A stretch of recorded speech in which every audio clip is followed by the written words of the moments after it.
مذہب کا، لوگوں کی کم علمی کا، لوگوں کی معصومیت کا، اور کیا کہیں،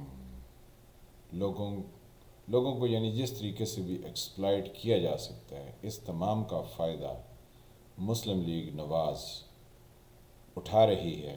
اور اٹھائے جا رہی ہے۔ آئیں آپ کو بتاتے ہیں کہ وہ کس طرح سے اس کا فائدہ اٹھا رہے ہیں۔ سب سے پہلے تو وہ پیسے کا فائدہ اٹھا رہے ہیں۔ کہتے ہیں پیسہ جہاں پہ چلتا ہے وہاں پہ اختیار بھی نہیں چلتا، کیونکہ جب کسی کو پیسہ دے دیا جائے تو وہ ان طاقتوں کے بھی خلاف اٹھ کے کھڑا ہو جاتا ہے جن کے خلاف کھڑا ہونا اس کے تصور میں بھی نہیں ہوتا،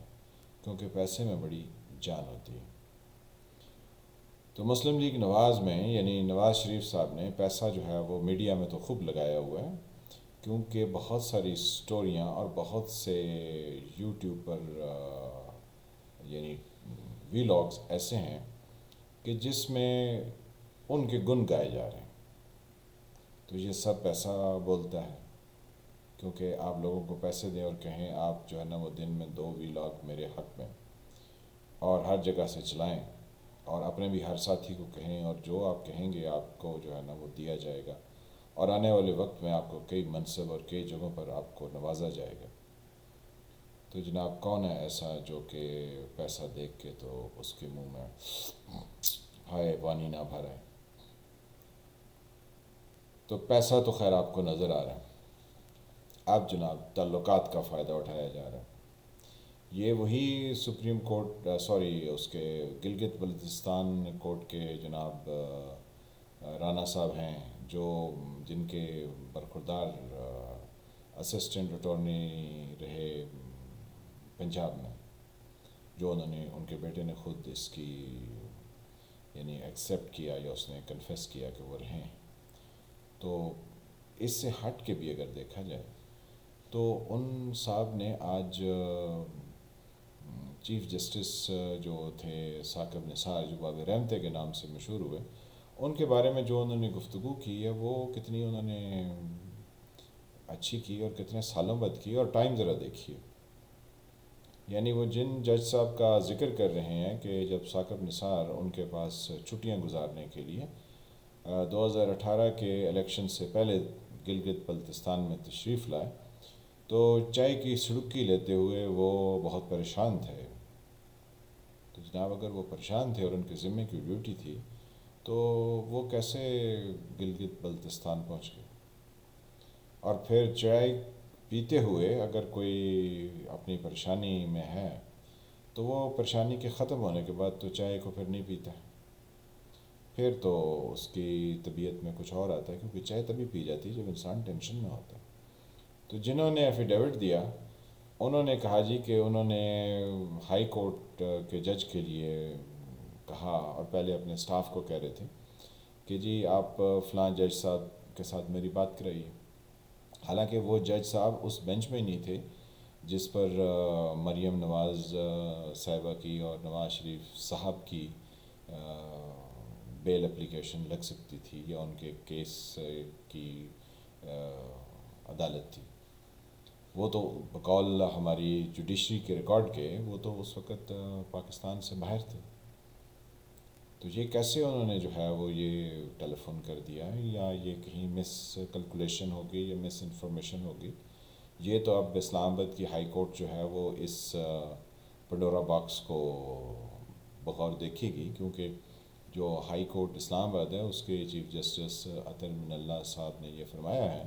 کہ یہ تو کورٹ پر سیدھا سیدھا اثر انداز ہونے کی بات ہے، کیونکہ اب 17 تاریخ کو مریم نواز اور ان کے شوہر نامدار کا کیس جو ہے وہ اس کورٹ میں لگا ہوا ہے، اور انہیں جج صاحب کے سامنے لگا ہوا ہے جس کا نام جو ہے وہ ہمارے گلگت بلتستان کے چیف جسٹس رانا صاحب لگا رہے ہیں، جو کہ ریٹائر ہو چکے ہیں۔ تو یہ کہانی ہمیں سمجھ آتی ہے کہ جناب یہ تعلقات کا استعمال ہے، کہ جیسے وہ ایک جج صاحب پہلے تھے جو کہ بریف کیس لے کے حاضر ہو گئے، اور پھر انہوں نے سپریم کورٹ میں سارا کچھ کارنامہ انجام دیا اور آخر پر صدر پاکستان بن گئے جناب رفیق جسٹس ریٹائرڈ رفیق تارڑ صاحب۔ تو جسٹس قیوم صاحب جو کہ نواز شریف کے دور میں جج تھے، تو انہوں نے نواز شریف کے کہنے پر تو بہت زیادہ سزائیں اور اس طرح کی باتیں کی، اور کئی تو کیس ان کی ٹیپیں بھی سامنے آئیں کہ جس میں وہ اس وقت کے احتساب کا جو سیل تھا اس کے چیئرمین احتساب الرحمان سیف الرحمان سے وہ گفتگو کرتے ہوئے پائے گئے، اور جس میں انسٹرکشن دی جا رہی تھی کہ آپ نے محترمہ بے نظیر بھٹو شہید اور ان کے خاوند آصف علی زرداری کو کیا سزائیں دینی اور کتنے عرصے کے لیے دینی ہے۔ تو یہ تو نواز شریف صاحب کی اپنی ہسٹری ہے۔ تو جناب یہ اس کا فائدہ اٹھا لیا گیا کہ یعنی اپنے اختیارات کا، کہ آپ لوگوں کو ایسے ٹائم پر لا رہے ہیں، اور ان کا بھی ضمیر جو ہے وہ رانا صاحب کو اس وقت جاگا جب صبح ان کی پیشی لگنے کو ہے، یعنی 1-2 دن میں ان کی پیشی ہوگی، تو پہلے کچھ پریس کانفرنس کے لیے کوئی نیا مواد حاصل کیا جائے، پھر اس مواد کو ایکسپلائٹ کیا جائے، بتایا جائے لوگوں کو کہ دیکھو ہم تو کتنے مظلوم ہیں، ہم تو کتنے معصوم ہیں۔ تو جناب ایک بندہ جو کہ سپریم کورٹ کا جج ہو جائے، تو پہلے تو مطلب اس کی اپر سٹوری میں کچھ تو ہوگا جو وہ سپریم کورٹ کے جج کی پوزیشن تک پہنچ گیا، ورنہ وہ کہیں نیچے ہی ریٹائر ہو جاتا سیشن جج میں ہی، یا اس سے نیچے ہی جو ہے نا وہ ریٹائر ہو جاتا کہ یعنی وہ جج بنتے ہی نا۔ تو کچھ نہ کچھ تو اس میں قابلیت تھی، تو پھر وہ اتنا ہی گھیمڑ اور اتنا ہی بے وقوف ہو گیا کہ وہ گلگت بلتستان میں وہاں کے جو یعنی رانا صاحب تھے ان کے ساتھ چائے کا کپ پیتے ہوئے اس نے اپنی پریشانی کا اظہار کر دیا، اور خیر سے وہ اپنے 27 فیملی ممبران کو لے کر وہاں سیر کے لیے گیا ہوا تھا چیف جسٹس اس وقت، کیونکہ وہ چیف جسٹس تھا۔ تو اس نے پھر اپنی پریشانی کا اظہار جو ہے وہ رانا صاحب کی بیگم صاحبہ کی موجودگی میں اور اپنی بیگم کی موجودگی میں اپنے پرابلم کا اظہار کر دیا، حالانکہ مانیٹرنگ جج اسی سپریم کورٹ کا اویلیبل تھا اور ساری انسٹرکشن تو وہ دے سکتا تھا، کیونکہ ثاقب نثار کے بارے میں اس وقت یہ ہوائیں سنائی دے رہی تھیں کہ یہ تو نواز شریف کے بڑے چہیتے ہیں، تو اب جو ہے وہ ان کے خلاف اس طرح کی باتیں آ گئی، یہ کوئی بات سمجھ میں نہیں آتی ہے۔ پھر یہ ساری گفتگو انہوں نے ان کے سامنے کی، اور پھر جب مسئلہ حل ہو گیا بقول ہمارے رانا صاحب کے، تو جنہوں نے حلفیہ بیان دیا ہے، تو پھر انہوں نے دوبارہ ایک کپ چائے کا پیا۔ پریشانی جب ختم ہو گئی تو پھر انسان چائے تو نہیں پیتا۔ خیر یہ باتیں تو چلیں سن بھی ہو گئیں، تو آپ آگے چل کے دیکھتے ہیں کہ یہ کیسے لوگوں کے مذہب سے کیسے فائدہ اٹھا رہے ہیں۔ مریم نواز صاحبہ کے ٹویٹ اکاؤنٹ پہ آپ جائیں تو وہاں دیکھیں گے نواز شریف صاحب کی تصویر ہے، اور اوپر جو ہے وہ ایک میرے خیال میں قرآن پاک کا ریفرنس دیا گیا کہ اللہ تعالیٰ انہیں پسند کرتا ہے جو صبر سے کام لیتے ہیں، اور نواز شریف نے صبر سے کام لیا اور انہوں نے اپنا فیصلہ اللہ پر چھوڑ دیا، تو اب یہ اللہ کی غیبی مدد آ گئی۔ کچھ لوگوں کو تو میں بھی جانتا ہوں جنہوں نے اپنے مقاصد حاصل کرنے کے لیے لوگوں کے سامنے کھڑے ہو گئے کہا کہ مجھے تو نعوذ باللہ رسول پاک صلی اللہ علیہ وآلہ وسلم خواب میں نظر آئے، اور انہوں نے مجھے یہ بتایا کہ مجھے یہ کرنا ہے اور یہ نہیں کرنا ہے، تو لہٰذا میرے راستے سے سب ہٹ جائیں۔ تو لوگ بیچارے جو ہے وہ جہاں پہ نبی آخرت زماں حضرت محمد صلی اللہ علیہ وآلہ وسلم کا نام آتا ہے، تو لوگ پیچھے ہٹ جاتے ہیں، وہ کہتے ہیں نہیں ہمارے مذہب میں تو ہمیں آگے نہیں بڑھنا۔ تو جناب یہ جو اپنے الو سیدھے کرنے والے ہیں، یہ مذہب کا ایسے ہی کارڈ کھیلتے ہیں نا جیسے وہ 9 ستاروں نے 1977 میں کھیلا کہ ہم تو نظام مصطفیٰ کے، یا بھی کل پرسوں ٹی ایل پی والے جناب کتنے زور و شور سے نکل رہے تھے، اور پھر الٹیمیٹلی جو ہے وہ ان کے ذاتی مفادات اور ذاتی باتیں جو ہے وہ ساری سامنے آ جائیں، نہ جانے کتنے پولیس والے اپنی جان سے گئے، اور ان کے اپنے بھی کئی جو ان کے ساتھ اپنی لا علمی یا کم علمی یا اپنے جوش محبت میں یا اپنے مذہبی لگاؤ کے چکر میں ان کے جھانسے میں آ گئے، تو وہ اپنی جانوں سے چلے گئے۔ اب ان کے گھر میں روٹی کیسے پکے گی، اور ان کے بچے جو ہیں وہ کیا پڑھیں گے اور کیسے رہیں گے، یہ کسی کی بلا سے۔ تو مریم نواز صاحبہ نے نواز شریف صاحب کی وہ تصویر لگائی، اور وہ آسمان کی طرف دیکھ رہے ہیں اور ہاتھ انہوں نے اٹھائے ہوئے ہیں، اور ایسا جناب وہ شاہ فیصل صاحب کے جو ہے نا، جب ہم ان کا شاہ فیصل صاحب کا قتل ہو گیا تھا سعودی عربیہ میں، تو اس وقت ہم کیونکہ اسکول گوئنگ اسٹوڈنٹس تھے، تو ایک نوٹ بک کسی کمپنی نے پرنٹ کر کے پورے پنجاب میں پھیلا دی. تو اس میں ایک قالین تھا اور اس پہ اوپر شاہ فیصل صاحب بیٹھے ہوئے ہیں اور ان کے ہاتھ میں تسبیح اور وہ دعا کیے جا رہے ہیں. تو لوگ جو ہے نا وہ بڑے ہی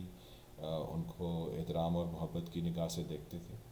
تو محترمہ مریم نواز شریف صاحبہ نے بھی نواز شریف کی یہ والی تصویر لگا کے تو لوگوں کے ساتھ مذہب کا کارڈ پورا کھیلا ہے کہ لوگ محبت میں آگے کہیں گے دیکھا نواز شریف پر اللہ بھی مہربان ہو گیا ہے اور اللہ کی غیبی مدد آ گئی ہے، جو کہ